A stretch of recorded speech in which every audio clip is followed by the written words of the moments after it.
fireplace or the use of gas in our kitchen to prevent accidents. To throw more light on that, I have two very wonderful gentlemen with me in the studio. The state's #1 fireman is here with us. As the head of the Delta State Fire Service, he is none other person than Dr. Eugene Oziwele. You're welcome to the program.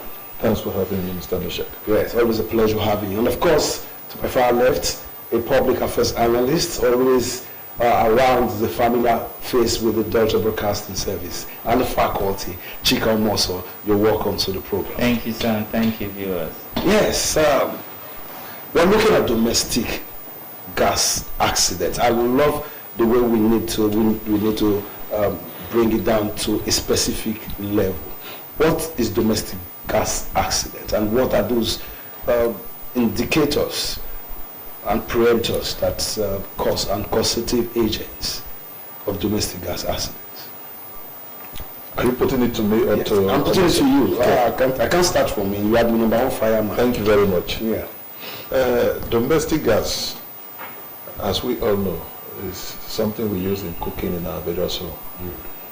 It is LPG, liquefied petroleum gas. And when we talk about domestic gas accident, the gas is supposed to be something we use to cook positively, as it were. But when it is not properly handled, when there is a deficiency in handling it, it will always lead to something different. And that is what we call the domestic gas accident, something that leads to harm, that leads to destruction of property. When that happens, it is no longer the positive purpose for which it is being employed. It becomes negative, and that is an accident. It could even claim life, could deform somebody, could damage properties. Yes, it could claim life, it could disarm somebody, and of course it could claim properties. No, I think maybe I need to rephrase it to domestic gas safety. I'm going to come back to you. Most of them, let's get your opinion of domestic gas safety, because it has to be safety first before accident. I think I like the rephrasing, because life is a very precious thing. And for me, safety first.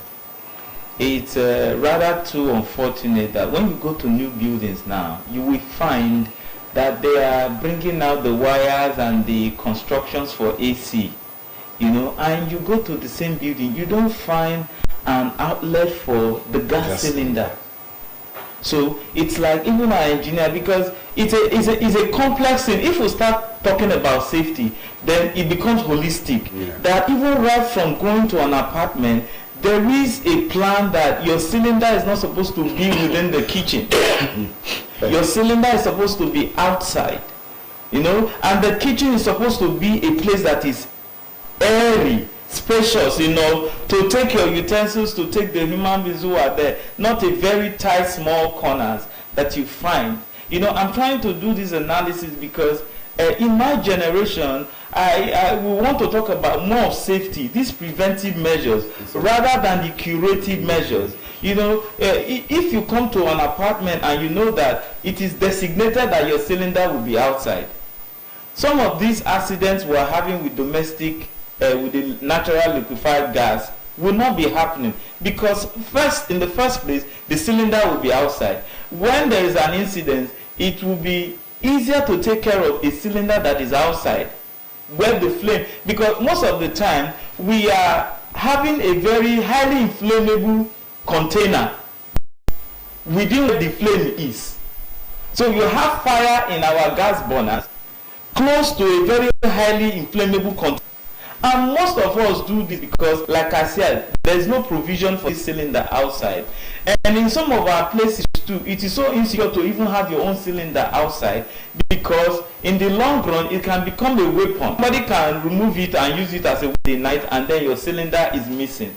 So because of this, a lot of people now have made it's now more convenient for people to just have their cylinders within their kitchen. So coming to domestic safety, it's important that if we have to talk about safety, we have to become holistic. And people have to understand that life first, safety first. All of these things we are chasing revolves around us being alive and not just being alive, being healthy and being in a good shape, so that we take preventive measures to avoid some of all these things. You know, we're talking of gas now, but long time ago I've been hearing about petrol and not turning petrol into a generator that is on. We're going to come to that. We're sure going to come to that. I think they're looking pretty interesting. We're going to come to that. Let's look at, we're looking at domestic gas safety right now. And you are a veteran of over 3 decades in service. And I haven't come this far. You have been fought fires. So what are those indicators or those safety measures that one should need to take in the procurement of a gas cylinder or gas burner, in the placement of gas cylinder and gas burner, and reactive measures in a situation where there's a fire outbreak in the house?